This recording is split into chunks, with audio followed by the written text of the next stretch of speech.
Kama umetumia uzazi wa mpango wa aina yoyote ile, usiscroll hii video, sikiza mpaka mwisho. Sogeza kiti na ukae, kuna kitu cha kujifunza hapa.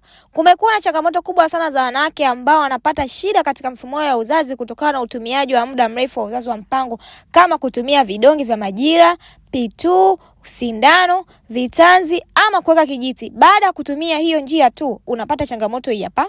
Unapata ile hali ya kutoka na damu mfululizo, unasikia kizunguzungu, damu zinakuishia mwilini kutokana na kutoka na damu mara kwa mara, lakini pia unakosa hamu ya kushiriki tendo la ndoa.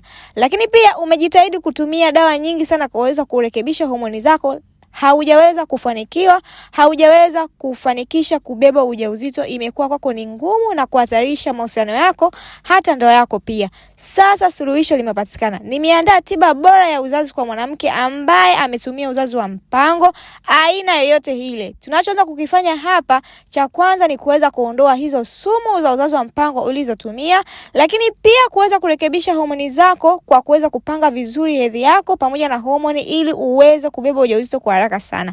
Lakini pia kwa yule mwanamke ambaye hajawahi kutumia uzazi wa mpango aina yoyote ile, lakini anasafa sana kubeba ujauzito, basi usikate tamaa, tiba imepatikana. Nimeandaa program maalum sana kwa wanawake wote wenye changamoto za uzazi. Hakika Mungu anaenda kukufungua leo. Type neno nisaidie kama mwanamke ambaye unatamani sana huu mwaka usiishe bila kubeba ujauzito. Namba kwa bio unipigie kwa ajili ya kuanza programu hiyo.